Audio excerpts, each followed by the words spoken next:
خبر حدیثوں میں جس کی آئی وہی زمانہ اب آ رہا ہے، زمین بھی تیور بدل رہی ہے، فلک بھی آنکھیں دکھا رہا ہے، پرائے مال کو ہم اپنا سمجھیں، حرام کو بھی حلال جانے، گناہ کریں اور کمال سمجھیں، بتاؤ دنیا میں کیا رہا ہے، خبر حدیثوں میں جس کی آئی وہی زمانہ اب آ رہا ہے،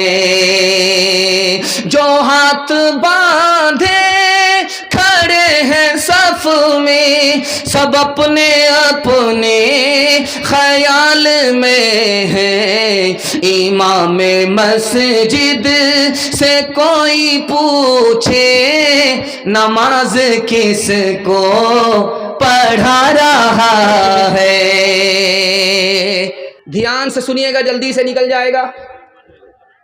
ایک آدمی آ کر کے کسی کی بیوی سے کہہ رہا ہے تمہارا شوہر دوسری شادی کرنا چاہتا ہے۔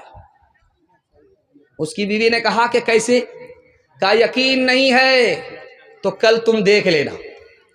اور شوہر سے جا کر کے کہا کہ تمہاری بیوی دوسری شادی کرنا چاہتی ہے، تم کو جان سے مارنا چاہتی ہے، اگر یقین نہیں ہے تو آنکھ بند کر کے رہنا۔ اس کی بیوی پریشان ہو گئی، دوسری شادی کرنا چاہتا ہے، اب کیا کرے؟ کہا 1 منٹ میں مسئلہ حل کر دوں گا، استرا لے لو، اس کی داڑھی کے بال کو کاٹ کر کے لاؤ، اس پر جھاڑ پھونک کروں گا، تمہارے شوہر کا ارادہ بدل جائے گا۔ اس نے آنکھ بند کر کے ہلکی آنکھ سے دیکھنا شروع کیا کہ دیکھے بیوی کدھر سے کیا آ رہی ہے۔ اس کو کہہ دیا تھا کہ تمہاری بیوی تم کو جان سے مارنا چاہتی ہے، اور بیوی سے کہہ دیا تھا کہ تمہارا شوہر دوسری شادی کرنا چاہتا ہے۔ اب وہ عورت بیچاری گئی ہے کہ جھاڑ پھونک والے کے لیے بال توڑ کر کے لائیں، وہ سمجھا کہ واقعی ہم کو ہلاک کرنے کے لیے آ رہی ہے۔ اس ایک چگل خور کی چگل خوری کے نتیجے میں ایک معصوم عورت کی بلا وجہ جان چلی گئی۔ اس لیے آنکھ پر بھروسہ کرنا ہے، کان پر بھروسہ نہیں کرنا۔ دوسری بات آپ کے سامنے رکھنے کے لیے جا رہا ہوں۔ ایران کی لڑائی چل رہی تھی ہندوستان سے، ہندوستان نے کہا جنگ سے صلح بہتر ہے، لڑائی نہیں کریں گے۔ اس نے بھی کہا جنگ سے صلح بہتر ہے، لڑائی بند کر لیتے۔ ایک چگل خور بیچ میں آ گیا، ایران کے بادشاہ سے کہا کہ آپ سے تو صلح کر لیا ہے، ادھر تیاری زبردست چل رہی ہے۔ اس نے چڑھائی کر دیا، 30,000 ہندوستانی اسی ایک دن میں فنا ہو گئے چگل خوری کے نتیجے میں۔ کان پر بھروسہ کیجئے گا نہیں، آنکھ پر بھروسہ کرنا ہے۔ تیسری بات بتانے کے لیے جا رہا ہوں، آپ بہت دھیان سے اس کو سنیے گا۔ 5 آدمی سے آپ کو دوستی نہیں کرنا ہے، دنیا کا بھی نقصان، دین کا بھی نقصان۔ جو آدمی جھوٹ بولتا اس سے دوستی مت کیجیے گا، وہ قریب کو دور، دور کو قریب بتائے گا، آپ کا نقصان ہوگا۔ دوسرا آدمی نافرمان سے دوستی نہیں کرنا ہے، وہ آپ کو ایک لقمے میں بیچ ڈالے گا۔ اور بے وقوف سے دوستی نہیں کرنی ہے، وہ آپ کو فائدہ پہنچانا چاہے گا، الٹا آپ کا نقصان ہو جائے گا۔ کنجر سے، بخیل سے، مکھی چوس سے آپ کو دوستی نہیں کرنی ہے، آپ مصیبت پڑیں گے وہ ہاتھ کھینچ لے گا۔ اور رشتہ توڑنے والے سے دوستی نہیں کریں گے، وہ تو خود برباد ہے، آپ کو بھی برباد کر دے گا۔ ایک مثال ہے، پیغام ختم کر رہا ہوں، انشاءاللہ محبت سے رہیں گے، کسی سے حسد نہیں کریں گے، ہاتھ اٹھائیے انشاءاللہ، بالکل صحیح جا رہا۔ ایک مثال ہے، پیغام ختم کر رہا ہوں۔ 2 بھائی، ایک کنوارا ایک شادی شدہ، باپ کا انتقال ہو گیا، ماں کا انتقال ہو گیا، دونوں نے ایک ساتھ کھیتی کیا، دھان کی کھیتی ہو گئی، بوجھا بوجھا کر کے 50-50 بوجھا کر کے دونوں نے برابر برابر بانٹ لیا۔ اب ایک بھائی اپنے گھر میں آیا، دوسرا بھائی اپنے گھر میں آیا، خیال آیا یار تم تو کنوارے ہو، تم کو بیوی بال بچہ نہیں، چھوٹا خرچہ ہے، تمہارے بھائی کو تو بیوی بال بچہ لمبا خرچہ تھا، برابر برابر پر ہی بانٹنا چاہیے تھا، بڑھا کر کے دینا چاہیے۔ خربوزہ خربوزے کو دیکھ کر کے رنگ پکڑتا ہے۔ جیسے ہی اس بھائی نے اپنے دوسرے بھائی کے لیے بھلا سوچا، اللہ نے اس کے دل میں بھی بات ڈالی، وہ اپنے بھائی کے لیے بھلا سوچنے پر مجبور ہو گیا۔ اس نے کہا یار تم اپنے چھوٹے بھائی کے ساتھ اچھا نہیں کیے، تم نے تو شادی کر لی ہے، گھر آباد ہو چکا ہے، اس کو ابھی شادی کرنی ہے، لمبا خرچہ ہے، تم کو برابر برابر نہیں بانٹنا چاہیے۔ اب دیکھیے خربوزہ خربوزے کو دیکھ کر کے کیسے رنگ پکڑتا ہے۔ بڑا بھائی سوچا کہ رات کا جب اندھیرا ہوگا چھپکے سے جائیں گے، اپنے حصے کا بوجھا اٹھا کر کے اپنے بھائی کے حصے میں ڈال دیں گے، اس کا بڑھ جائے گا، اس کو پتہ بھی نہیں چلے گا۔ اس بھائی کا ارادہ ہوا کہ جب رات کا اندھیرا ہوگا تو چپکے سے جائیں گے، اپنے حصے کا بوجھا اٹھا کر کے اپنے بھائی کے حصے میں ڈال دیں گے، اس کا حصہ بڑھ جائے گا، اس کو پتہ بھی نہیں چلے گا۔ نفحۃ الادب مولانا نور عالم خلیل امینی رحمۃ اللہ علیہ کی کتاب ہے، اس کتاب میں لکھا ہے کہ دونوں بھائی اپنے اپنے ارادے سے اپنے اپنے حصے کا بوجھا اٹھا کر کے اپنے بھائی کے حصے میں ڈالنے لگے۔ وہ حصہ پلٹ کر کے اس دوسری طرف آ رہا ہے، یہ جب اپنا حصہ ادھر ڈال رہا تو وہ حصہ پلٹ کر کے ادھر آ رہا ہے۔ جب قریب سے آ کر کے دیکھا یہ کیا ہو رہا ہے تو پتا چلا میرا بھائی ہے، میرے حصے کو بڑھانے کے لیے اپنا حصہ کم کر رہا تھا۔ یہ جب دیکھ رہا قریب سے آ کر کے یہ میرا بھائی ہے، میرا حصہ بڑھا رہا تھا، اپنا حصہ کم کر رہا تھا، تو فیصلہ لیا کہ آج کے بعد چولہا الگ نہیں ہوگا، جب دل اور ایک اور نیک ہے تو چولہا الگ آج کے بعد سے نہیں ہوگا۔ ہاتھ اٹھا کر کے وعدہ کیجئے، گھر کا جھگڑا سیدھے عدالت میں جائے گا، ہاتھ اٹھائیے انشاءاللہ۔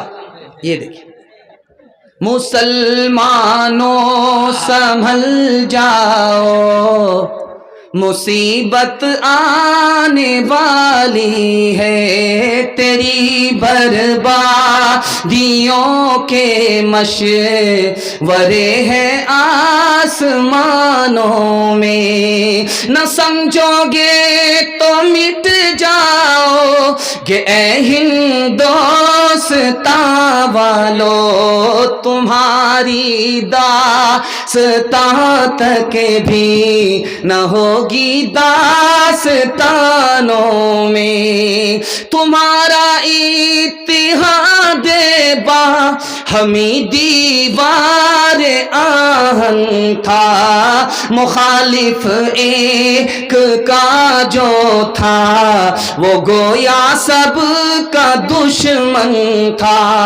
تمہارے ہاتھ میں آفاق کا ہر علم ہر فن تھا، تمہاری ہمتوں کا عرش اعظم پر نشیمن تھا، تم اپنی حق پرستی سے دبا لیتے تھے دنیا کو، خدا کے سامنے جھک کر جھکا لیتے تھے اعداء کو۔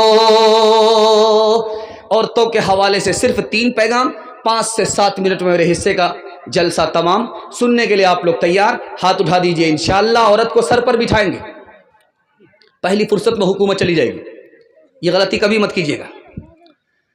امام شافعی رحمۃ اللہ علیہ کہتے ہیں جب دودھ پینے والا بیٹا ماں کی گود میں پیشاب کرے، ابھی کپڑے میں پیشاب ہے، بدن میں پیشاب نہیں لگا، تو کپڑا پاک کرنا بالکل آسان، 1 مٹھی پانی لیا، 2 مٹھی پانی لیا، گار لیا، جھاڑ لیا، کپڑا مکمل پاک ہو گیا۔ لیکن اگر دودھ پینے والی بیٹی ہے، ماں باپ کی گود میں پیشاب کرے، 1 مٹھی 2 مٹھی پانی مار لینے سے کپڑا پاک نہیں ہوگا، کپڑا اتارنا پڑے گا، بار بار دھونا پڑے گا، داغ دھبے چھوڑانے پڑیں گے، گارنا اور نچوڑنا پڑے گا، تب مکمل کپڑا پاک ہوگا۔ پالن حقانی نے کہا بیٹا پیشاب کرے پاک کرنا آسان، بیٹی پیشاب کرے پاک کرنا مشکل۔ اسی طرح پالن حقانی نے کہا بیٹے سے زیادہ بیٹی کو تعلیم دلانا ضروری، بیٹے کو کم بیٹی کو زیادہ۔ کیوں؟ بیٹی 4 منزل میں پہنچتی ہے، پہلی منزل میں وہ بیٹی ہے، دوسری منزل میں وہ بیوی ہے، تیسری منزل میں وہ ماں ہے، چوتھی منزل میں وہ ساس ہے۔ جب بیٹے سے 4 گنی تعلیم آپ بیٹی کو دیں گے وہ 1 نمبر بیٹی ہوگی، یہی 1 نمبر بیٹی آگے چل کر کے 1 نمبر بیوی بنے گی۔ یہی بیٹی ایک نمبر بیٹی آگے چل کر ایک نمبر ماں بنے گی، یہی بیٹی ایک نمبر آگے چل کر ایک نمبر ساس بنے گی۔ ایران سے مصر آیا، درے ابلک کسے کمدیدہ بود، ایسا موتی بتاؤ جو آدھا کالا اور آدھا گورا ہوتا ہے۔ ہندوستان کے تمام شاعروں کا سر چکرا گیا، کسی کے پاس جواب نہیں تھا۔ جمعہ کا دن آیا، اورنگزیب بادشاہ کی بیٹی نہا دھو کر کے آنکھ میں سرما لگا رہی تھی۔ ممیرا سرما جب پڑپڑا کر کے لگا، آنکھ سے پانی کا قطرہ ٹپکا، اس نے فوراً جوڑا لگا دیا، مگر اشکے بتانے سرمے آلود، وہ موتی جو آدھا کالا اور آدھا گورا ہوتا ہے سرمے کا لگا ہوا پانی ہوتا ہے۔ اب یہ مصرا پہنچ گیا ایران، ایران کا بادشاہ بڑا خوش ہوا، اس نے وہاں سے خط لکھا کہ جس نے میرے مصرے کا جوڑا لگایا ہے، میرے سوال کا جواب دیا، اس کو ایران بھیجو، میں اس کو گود میں بٹھانا چاہتا ہوں، گلے سے لگانا چاہتا ہوں، ہاتھ ملا کر کے منہ مانگا انعام دینا چاہتا ہوں۔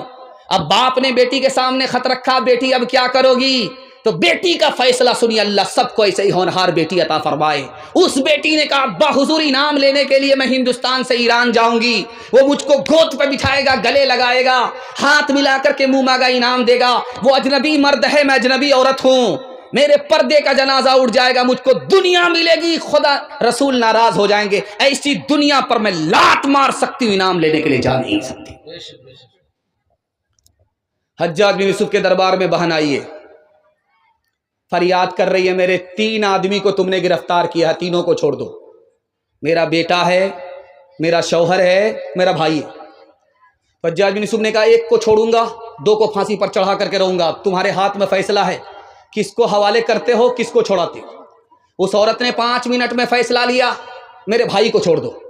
بیٹے کو پھانسی ہو گئی، شوہر کو پھانسی ہو گئی، حجاج بن یوسف سر پکڑ کر کے بیٹھ گیا، کیسی عورت ہے، اس نے بھائی کو بچایا، بیٹے کو نہیں بچایا، اس نے باپ کو، اپنے شوہر کو نہیں بچایا، اپنے بھائی کو بچایا۔ اس عورت کا جواب سنیے اور ہاتھ اٹھا کر کے وعدہ کیجئے آج کے بعد اپنی بہن پر ستم نہیں ڈھائیں گے۔ ہاتھ اٹھا دیجئے، انشاءاللہ بالکل صحیح جا رہا ہے، اللہ اس کو سلامت رکھے۔ اس بہن نے کہا میں نے بیٹے کو نہیں بچایا، میں نے شوہر کو نہیں بچایا، بھائی کو اس لیے بچایا کہ میں جوان ہوں، میری شادی ہو جائے گی، مجھ کو شوہر مل جائے گا، خدا مہربان ہوگا، مجھ کو بیٹا بھی دے دے گا، لیکن ماں باپ مر چکے ہیں، بھائی نہیں آئے گا۔ تیسرا نمونہ آپ کی خدمت میں رکھنے کے لیے جا رہا ہوں۔ مولانا محمد علی جوہر فریڈم فائٹر تھے، ہندوستان کے مجاہد تھے، ان کے جہاد کی بدولت یہ ملک آزاد ہوا۔ ان کی ماں نے اسٹیج پر آ کر کے کہا جس دن میرے بیٹے کے بارے میں مجھے پتا چل گیا کہ اس نے انگریز سے سودا کر لیا ہے تو میں اپنے بیٹے کا گلا خود اپنے ہاتھ سے گھونٹ دوں گی۔ چوتھا اور آخری نمونہ آپ کی خدمت پہ، پہلی رات ہے، لڑکی میکے سے سسرال آئی ہے، دلہن بن کر کے آئی ہے، دولہا کے پاس ہے، تو لڑکا کہتا ہے تم کو کیا کھانا پسند ہے میں تم کو کھلاؤں، تم کو کون سا کپڑا پسند ہے تم کو پہناؤں، تم کو کون سا نام دوں جو تم کو پسند ہے، بیوی ہو تو ایسی ہو۔ اس نے کہا کیا جواب دیا ہے، 100 چوٹ سونار کی 1 چوٹ لوہار کی، اللہ سب کو ایسی نیک بیوی عطا فرمائے۔ اس نے کہا آپ پوچھتے ہو کہ کیا کھانا پسند ہے، جو آپ کو پسند وہی مجھ کو پسند، آپ پوچھتے ہو کہ کون سا کپڑا پسند، جو آپ کو پسند وہ مجھ کو پسند، آپ پوچھتے ہو کون سا نام پسند، جو آپ کو پسند وہ مجھ کو پسند۔ ارے اللہ کی بندی میں تمہاری پسند معلوم کرنا چاہتا ہوں۔ تو بیوی نے کہا کہ اگر میری اپنی پسند ہوتی تمہاری پسند کے علاوہ تو میں شوہر ہوتی، بیوی نہیں ہوتی۔ ایک مثال ہے، پیغام ختم کر رہا ہوں۔ لڑکی سڑک سے گزر رہی ہے، لڑکا پیچھے آ رہا، لڑکی نے پلٹ کر کے دیکھا تو لڑکا سے پوچھا میرے پیچھے کیوں آ رہے ہو، تو کہا عاشق، تو نے قرآن کی آیت پڑھی زیناھا للناظرین، تم تو دیکھنے کی چیز ہو، اس لیے میں دیکھنے کے لیے آنکھ پھاڑ پھاڑ کر کے تمہارے پیچھے آئی۔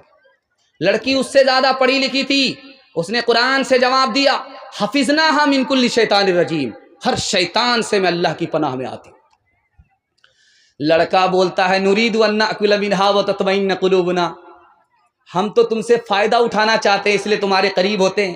لڑکی اس سے زیادہ پڑھی لکھی، اس نے جواب دیا لن تنالوا البر حتى تنفقوا مما تحبون، جب تک تم مہر نہیں دو گے، نکاح نہیں کرو گے، ہم سے فائدہ اٹھا ہی نہیں سکتے۔ لڑکا عاجز آ کر کے بولتا ہے والذین لا یجدون نکاحا، میرے پاس تو پیسہ ہی نہیں ہے. تو لڑکی جواب دیتی ہے اولئک عنہا مبعدون، کھڑے کھڑے کیا دیکھتے ہو، بے پیسے کے عاشق کی کوئی قدر نہیں ہے. لڑکا کھسیانی بلی کھمبا نوچے، اس نے لڑکی کو لعنت کیا، لعنت اللہ علیک، اللہ کی لعنت آسمان سے تمہارے اوپر برسے. لڑکی اس سے زیادہ پڑھی لکھی، اس نے ترکی بترکی جواب دیا للذکر مثل حظ الانثیین، میرے اوپر سنگل، تمہارے اوپر ڈبل ڈبل اللہ کی لعنت. رابعہ بصری سپنے دل میں پیدا کر کمال، حضرت عائشہ صدیقہ کی بن جا تو مثال، فاطمہ زہرا کی سیرت کا ذرا کرنا خیال، زندگی میں غم بھی آئے تو نہ ہونا تو نڈھال، اپنے شوہر کی اطاعت تجھ پہ لازم ہے صدا، حکم مولا ہے یہی ہے، حکم مولا ہے یہی ہے، اور قول مصطفیٰ.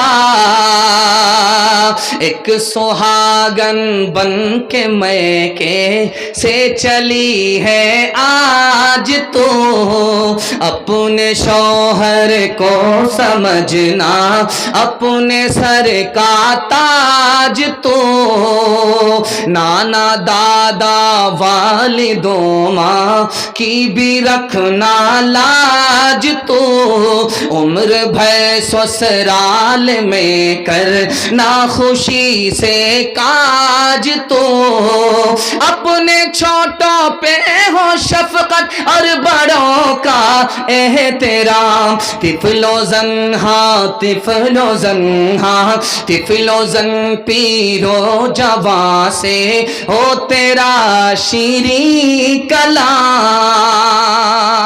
پردے کے حوالے سے دوسرا پیغام عورتوں کے نام آ رہا، سننے کے لیے آپ لوگ تیار ہیں؟ ہاتھ اٹھا دیجئے انشاءاللہ. پیشاب پاخانہ روک کر کے بیٹھیں گے، ہاتھ اٹھائیے انشاءاللہ.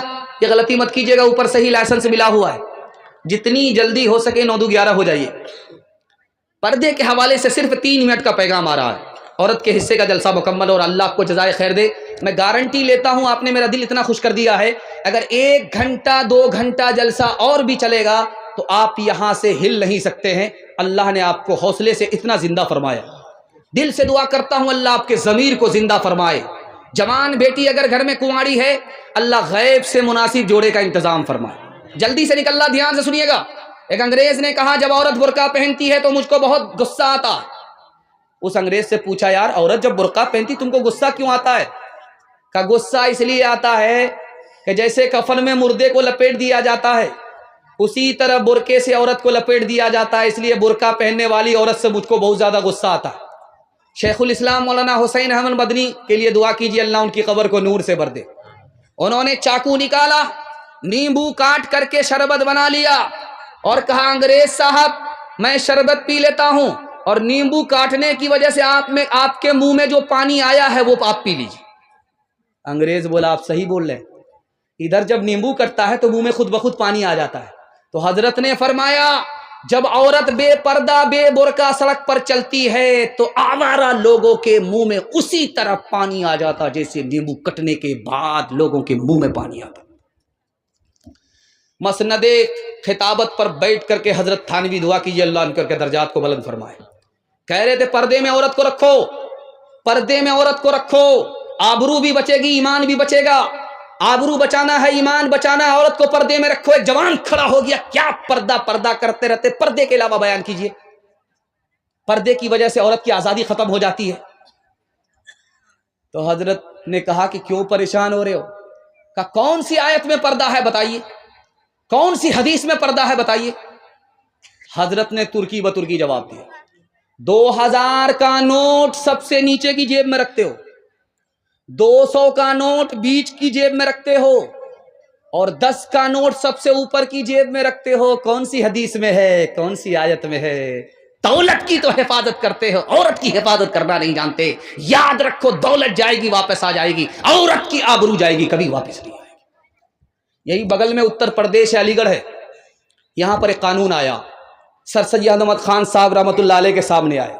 اس قانون میں کیا لکھا ہوا تھا کہ عورت جب پردے میں ہوتی ہے تو بیمار پڑ جاتی ہے، عورت جب پردے میں ہوتی ہے تو بزدل ہو جاتی ہے، بہادر نہیں رہتی. عورت جب پردے میں رہتی ہے تو دوسرے سے نیک گمان نہیں رہتی، بدگمان ہو جاتی ہے. عورت جب پردے میں رہتی ہے تو اس کو ترقی نہیں ہوتی. سر سید احمد خان صاحب نے اس قانون کو لے کر کے پھاڑ دیا. تمہاری حکومت ہندوستان سے چلی گئی ہے، اگر عورت کو پردے میں نہیں رکھو گے جیسے حکومت چلی گئی، عورت بھی تمہارے ہاتھ سے بے ہاتھ ہو جائے گی. ایک آدمی جب اس کی بیوی پردے کے ساتھ نکلتی تھی تو وہ کہتا تھا کہ میرا خون کھول جاتا ہے.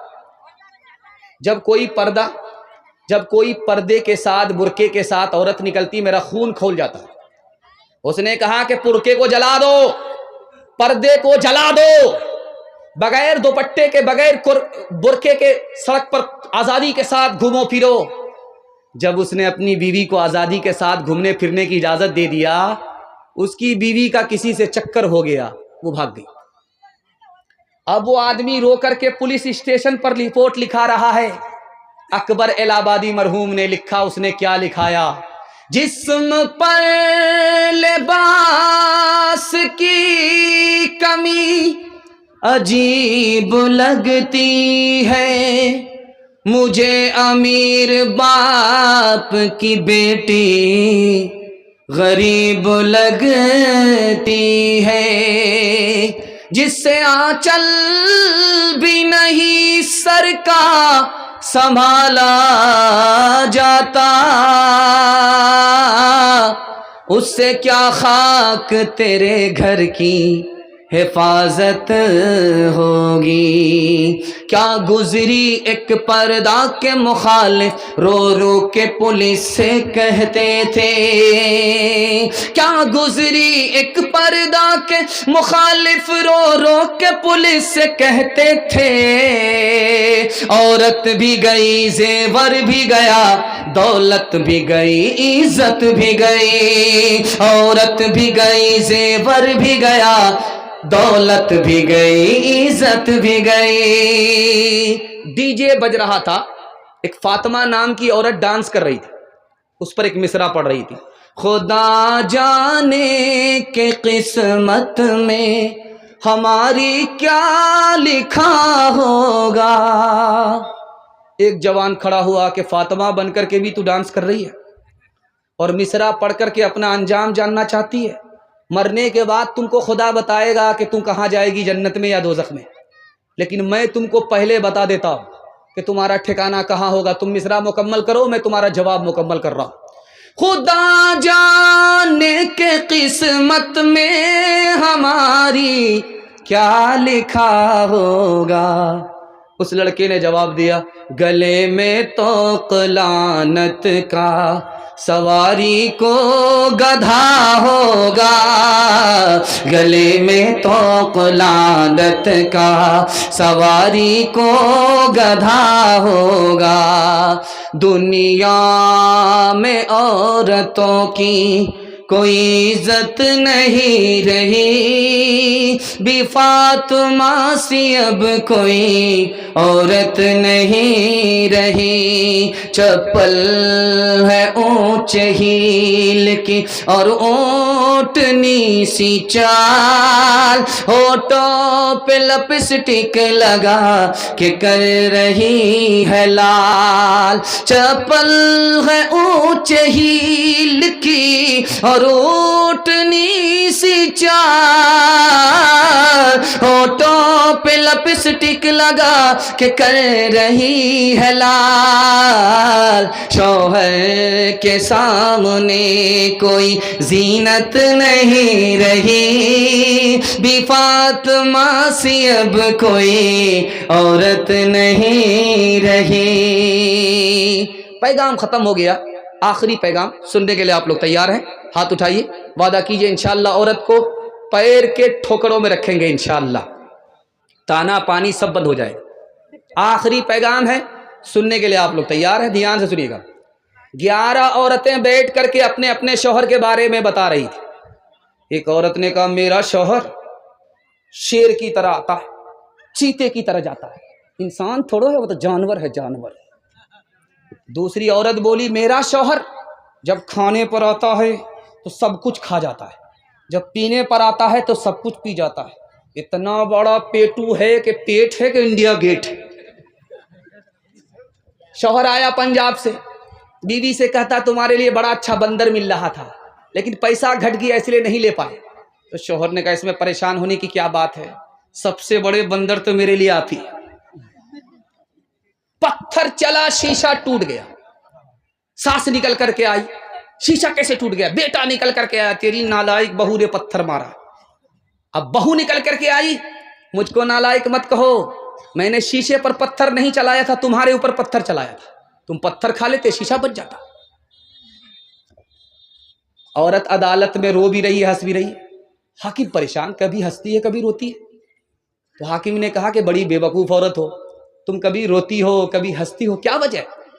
کہا تم نے میرے شوہر کو 1 سال کی سزا سنائی اس لیے میں رونے لگی، جب تم نے میرے شوہر کو 3 سال کی سزا سنائی تو مجھے خوشی ہوئی کہ واہ اب باپ سے بھیٹ ہوگی۔ شوہر بیمار پڑ گیا، بیوی سے کہہ رہا جب میں مر جاؤں تو دوسری شادی کر لینا جلدی سے۔ تو بیوی بولتی ہے ضرور دال میں کالا ہے، کیوں دوسری شادی کرنے کے لیے بول رہے ہو؟ تو شوہر نے کہا تاکہ جب دوسرے شوہر کے نکاح میں تم جاؤ تو اس کو پتا چلے کہ پہلا شوہر جو اتنی جلدی مر گیا اسی نافرمان بیوی کی وجہ سے۔ آخری مثال ہے، پیغام ختم کرنے کے لیے جا رہا ہوں، بہت دھیان سے اس کو سنیے گا۔ شوہر نہایت بدصورت آدمی ہے، ہونٹ موٹے موٹے، کالا ہے، دانت باہر، اور آنکھ بھی برابر نہیں، ایک آنکھ آدھا، ایک آنکھ ادھر ایک آنکھ ادھر، برابر بھی دیکھ بھی نہیں پاتا، اتنا بدصورت۔ اور بیوی چاند کی طرح خوبصورت، جب شوہر بیوی کو دیکھتا ہے تو بڑا خوش ہوتا ہے، اور جب بیوی شوہر کو دیکھتی ہے تو بہت مایوس ہوتی ہے۔ بیوی نے داڑھی پکڑ کر کے شوہر سے کہا کہ تم بھی جنتی ہو میں بھی جنتی ہوں۔ تو شوہر نے کہا تم تو فرشتہ نہیں ہو، انجام تو تمہیں پتہ نہیں ہے، تمہیں کیسے پتہ چل گیا کہ میں بدصورت آدمی میں جنتی ہوں، اور تم میری بیوی خوبصورت ہو اور تم جنتی میں جاؤ گی؟ تو بیوی نے کہا کہ دیکھو سچائی یہ ہے کہ تم بدصورت آدمی ہو، تم کو خوبصورت بیوی مل گئی، تم خوش ہوتے ہو، اللہ کا شکر ادا کرتے ہو کہ اللہ کی مہربانی ہوئی، ورنہ اس بدصورت کو اتنی خوبصورت بیوی کہاں ملنے والی تھی، خدا کی مہربانی سے مل گئی، تم شکر کرتے ہو۔ اور جب میں تم جیسے بدصورت شوہر کو دیکھتی ہوں تو صبر کرتی ہوں کہ میرے مقدر میں یہی لکھا ہوا تھا، میں صبر کی وجہ سے جنت میں چلی جاؤں گی، تم شکر کی وجہ سے جنت میں چلے جاؤ گے۔ جنت میں 2 ہی لوگ جائیں گے، یا شکر کی وجہ سے یا صبر کی وجہ سے۔ ہاتھ اٹھا کر کے وعدہ کیجئے کبھی جھگڑا میاں بیوی سے نہیں کریں گے، محبت سے جئیں گے دوست کی طرح۔ ہاتھ اٹھا دیجئے انشاءاللہ، بالکل صحیح جا رہا ہے۔ بہن سے زیادہ سالی پر مہربان ہوں گے، ہاتھ اٹھائیے انشاءاللہ۔ عروج ان کا جو تم آیا دیکھتے ہو، جہاں میں انہیں کامرا دیکھتے ہو، موتی ان کا سارا جہاں دیکھتے ہو، انہیں برطرز آسماں دیکھتے ہو، یہ ثمرے ہیں ان کی جواں مردیوں کے، نتیجے ہیں آپس کی ہمدردیوں کے، یہ ثمرے ہیں ان کی جواں مردیوں کے، نتیجے ہیں آپس کی ہمدردیوں کے۔ 1 منٹ کی مثال ہے، آپ اجازت دیں گے سنائیں گے ورنہ نہیں سنائیں گے؟ سننے کے لیے تیار ہیں؟ ہاتھ اٹھا دیجئے انشاءاللہ۔ عمل فرصت سے کریں گے، ہاتھ اٹھائیے انشاءاللہ۔ خیر، کل مکمل بیدار ہو جائیے گا۔ پہلی بار جب لڑکی میکے سے، سسرال سے میکے آتی ہے تو جلدی آ جاتی ہے۔ لڑکی پہلی بار گئی سسرال، وہاں سے جلدی آ جاتی ہے، 1 دن میں، کبھی 2 دن میں، کبھی 3 دن میں۔ لڑکی آ گئی سسرال سے میکے آئی، محلہ بھر کی عورتیں گھیر لیتی، سوال پوچھتی ہیں بیٹی سسرال سے آ رہی ہو، سسرال کیسی تھی؟ تو لڑکی کہتی سبحان اللہ،